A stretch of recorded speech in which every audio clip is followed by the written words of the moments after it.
Bienvenidos a Vida Reformada, y nuestra misión es profundizar en las riquezas de la Escritura y explorar cómo glorifican a Dios, transforman y enriquecen nuestra vida diaria. Gracias por sintonizarnos.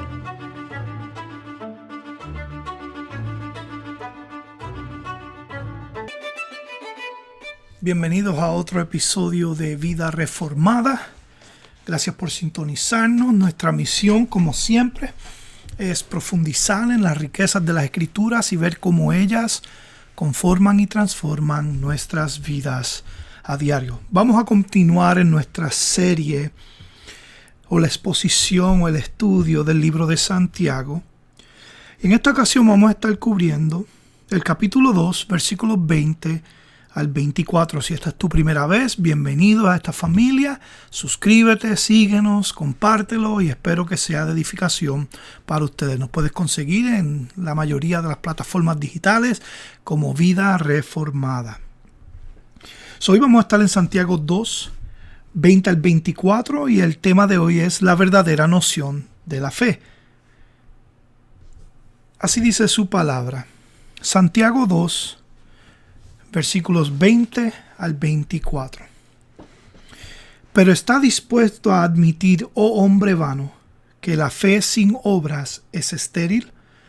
¿No fue justificado por las obras Abraham, nuestro padre, cuando ofreció a Isaac su hijo sobre el altar? Ya ves, la fe actuaba juntamente con sus obras, y como resultado de las obras la fe fue perfeccionada. Y se cumplió las Escrituras, y que dice: y Abraham creyó a Dios y le fue contado por justicia, y fue llamado amigo de Dios. Vosotros veis que el hombre es justificado por las obras y no solo por la fe.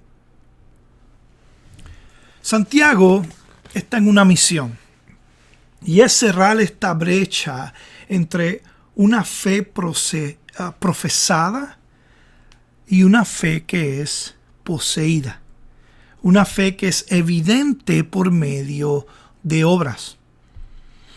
Él está contrastando lo que es una fe muerta con lo que es una fe viva. Y en el episodio anterior vimos lo que era una falsa noción de fe.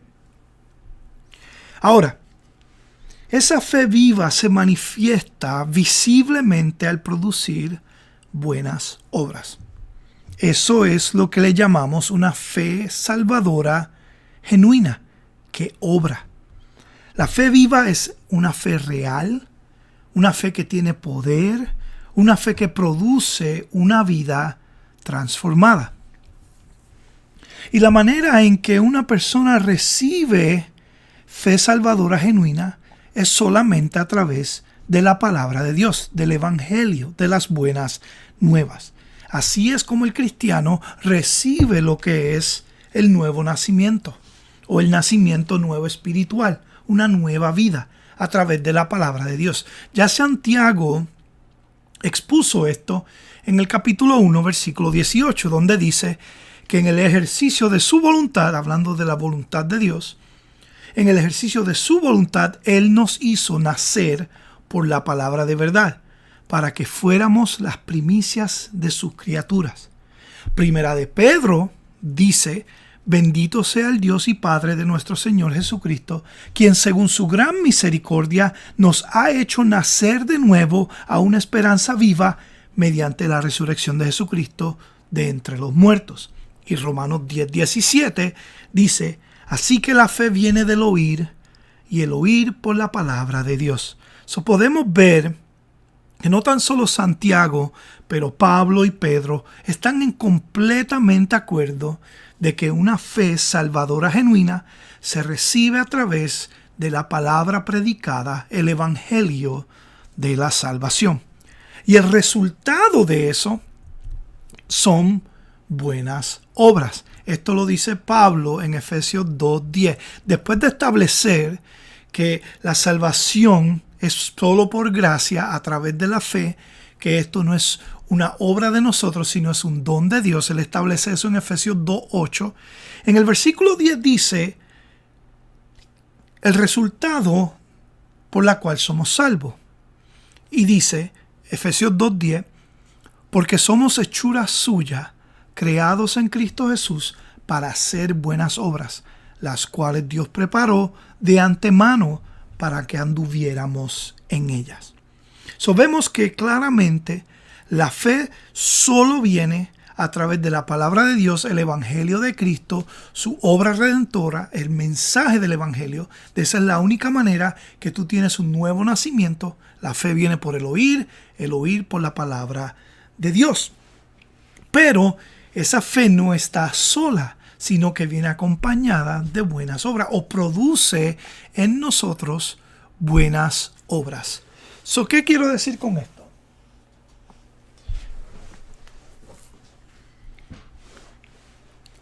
Que la fe solamente va a venir a través de la palabra predicada. Pero eso tiene un efecto en la vida del creyente que se demuestra, que se ve.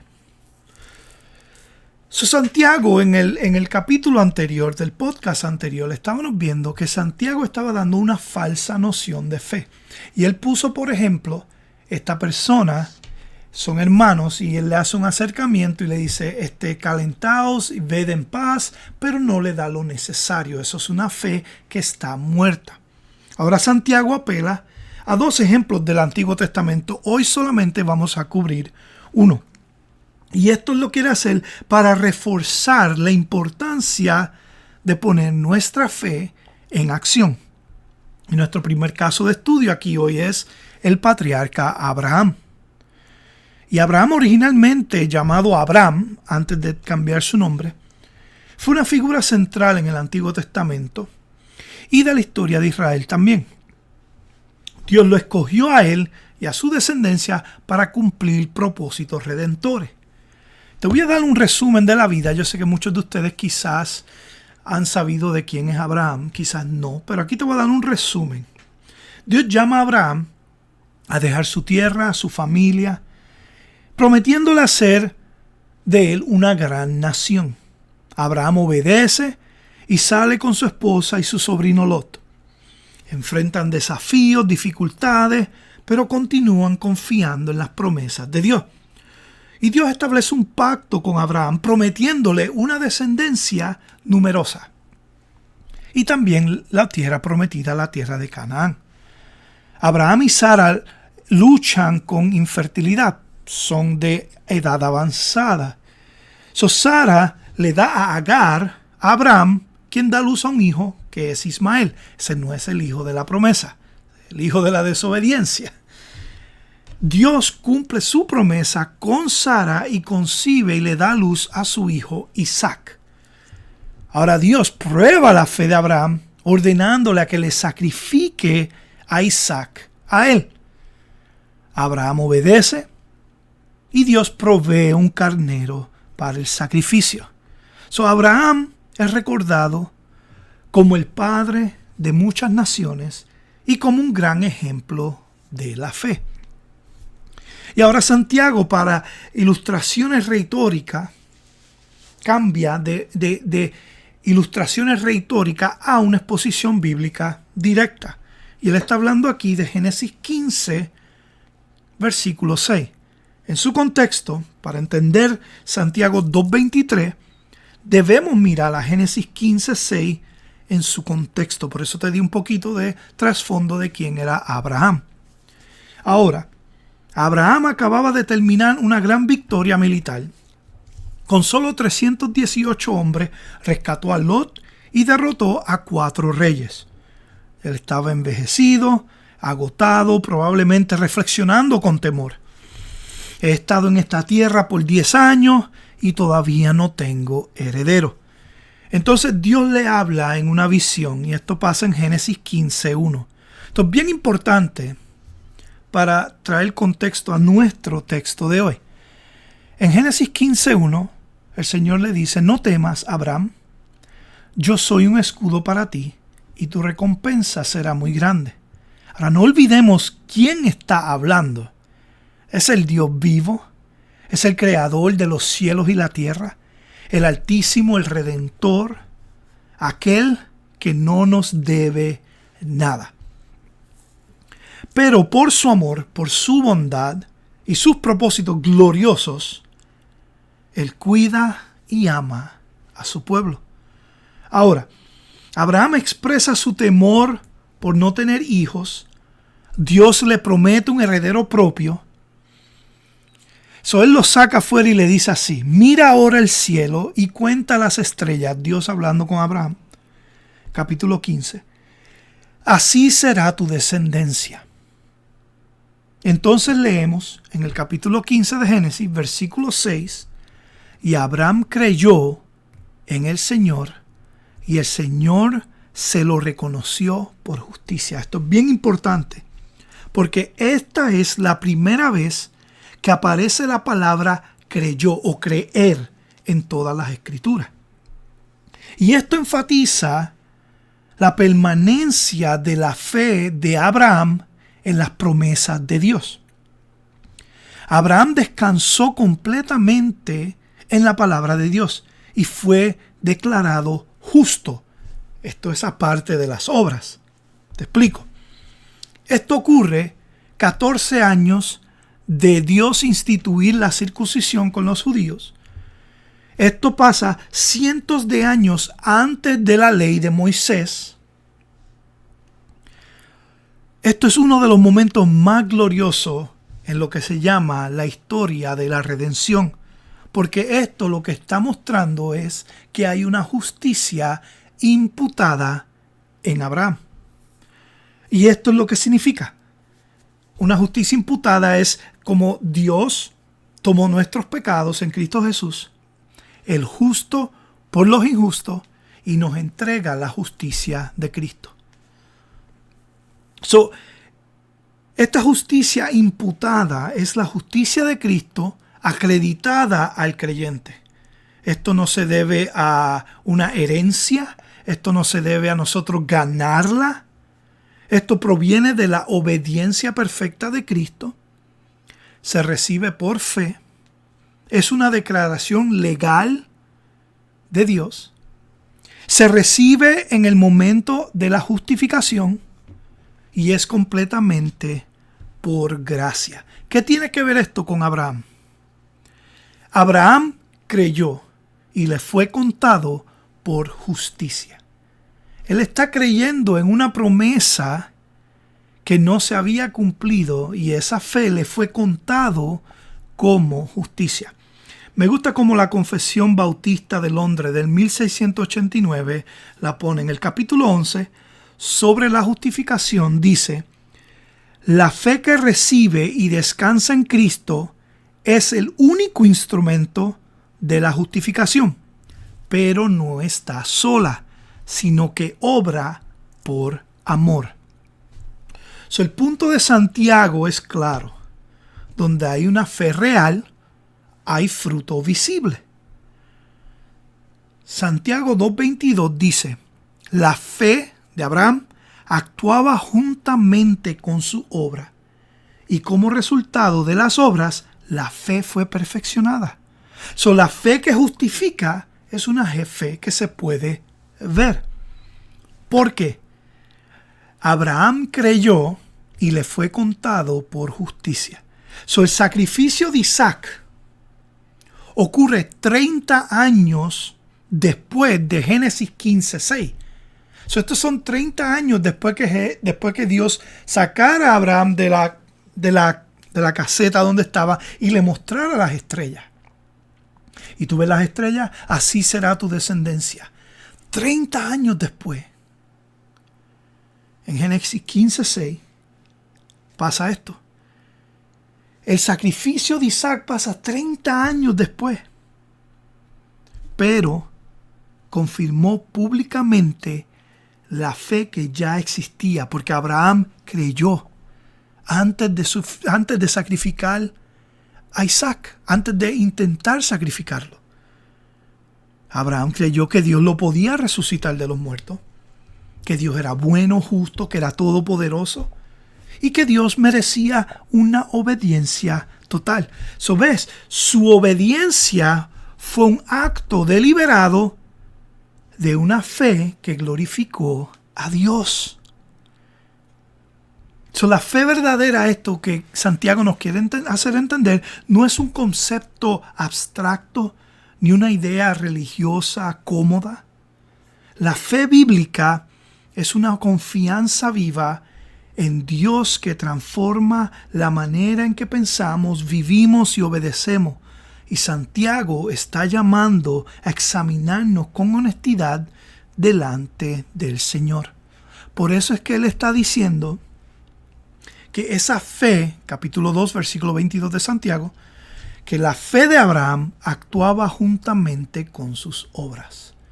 Pero en Génesis están mostrándonos que Abraham creyó y 30 años luego esa fe que profesó, que creyó en Dios, le fue contado por justicia. Cuando él fue a sacrificar a Isaac, esos fueron los frutos de la fe que tenía en el Dios mismo. Su obra de querer sacrificar a Isaac en obediencia a Dios fue la evidencia de esa fe, de que él creyó 30 años atrás. Ahí es donde tú puedes ver claramente, la salvación no es por obra. Santiago no está diciendo que obres para ganar tu salvación. No, él está diciendo, examínate de cerca y ve si esta fe genuina, salvífica que nosotros profesamos es lo que poseemos a través de nuestras acciones. Hay varias preguntas que uno se puede hacer con este concepto. Ver lo que le pasó a Abraham, entender cómo él creyó, nos pone a preguntarnos, ¿creemos que Dios puede sacarte de una vida de idolatría y de pecado? Ahora, creer esto no es solo aceptar una verdad doctrinal, sino es una rendición a la realidad de que Dios es poderoso para salvar completamente. Viste, Abraham fue llamado a salir de la idolatría, a dejar su tierra, su pasado, su antigua manera de vivir. Él no sabía dónde iba, pero sabía a quién lo llamaba. Creer que Dios puede sacarte de una vida de pecado implica reconocer que el pecado ya no tiene dominio sobre ti, que tu pasado no puede definir tu futuro, que la gracia de Dios es mayor que la esclavitud del pecado. Si realmente creemos esto, entonces no hay necesidad de seguir negociando con el pecado, ni tampoco justificándolo. Confiamos en que Dios rompe toda cadena y que nos conduce a una vida nueva. Es precioso que antes de que él sacrificara, obedeciera a Dios para sacrificar a Isaac, que 30 años antes de ese acto, él creyó en la promesa y que fue contado por justicia. Es como ver el Evangelio en el Viejo Testamento pasando. Abraham creyó una promesa que no había visto todavía. Y eso transformó y regeneró su corazón para creer en Dios. Te pregunto, ¿podremos confiar que Dios actuará a nuestro favor cuando parece imposible? Abraham esperó años por esa promesa. Y humanamente hablamos, si humanamente hablamos, no había esperanza. Sin embargo, la fe verdadera confió cuando obviamente la razón se quedaba corta. Y confiar en Dios cuando todo parece imposible significa descansar en su carácter y no en las circunstancias. Creer que Dios obra cuando aún no vemos los resultados inmediatos. Aceptar que sus tiempos y sus caminos son perfectos.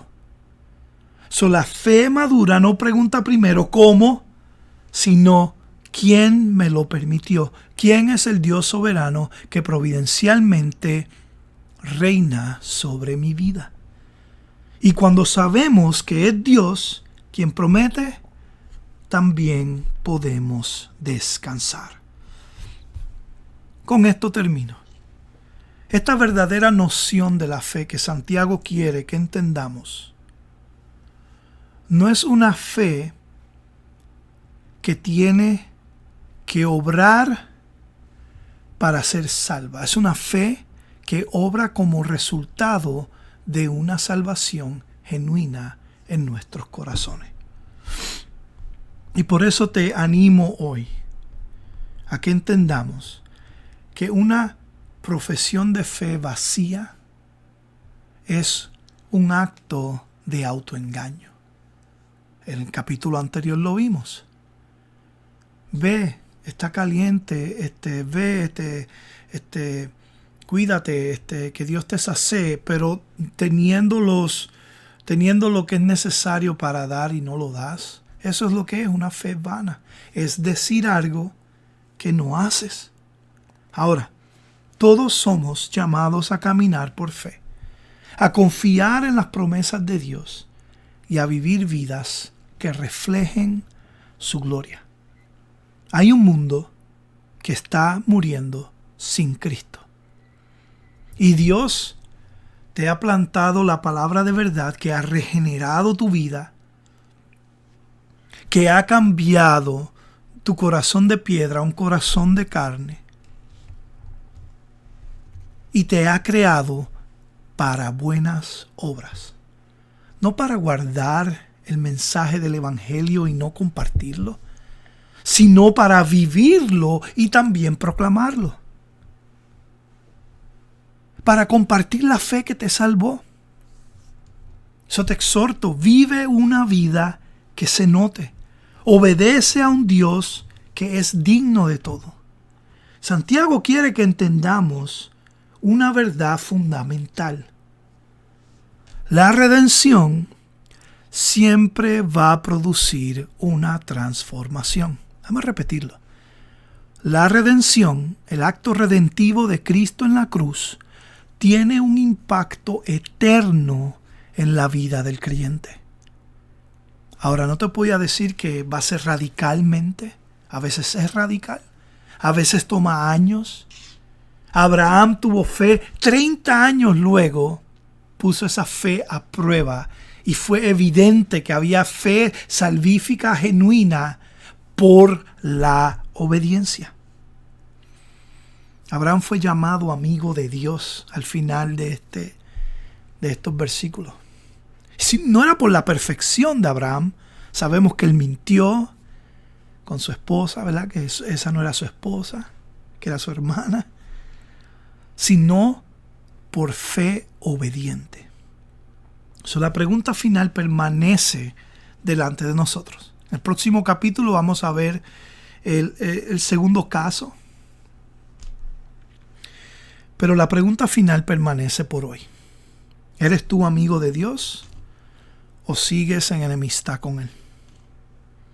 Y le pido que el Señor nos conceda al creyente una fe viva y obediente que refleje la gloria de Cristo y que impacte a un mundo que necesita de Cristo. Gracias por sintonizarnos. Esto es Vida Reformada. Como siempre te digo, fuimos creados con el propósito de ver las Escrituras, ver cómo ellas nos transforman nuestras vidas. Así que si no nos sigues, te invito a que seas parte de esta familia. Comunícate con nosotros a través de correo electrónico a vidareformada1@gmail.com. Consíguenos en YouTube, Spotify, TikTok, Instagram, Facebook, Vida Reformada. Si no me sigues, sígueme, comparte. Vamos a glorificar a Dios, compartir nuestra fe. Como siempre, Vida Reformada ha sido creada para escudriñar las Escrituras, para profundizar en las riquezas de las Escrituras y ver cómo ellas, y solo ellas, conforman y transforman nuestras vidas diarias. Hasta la próxima y que Dios te bendiga.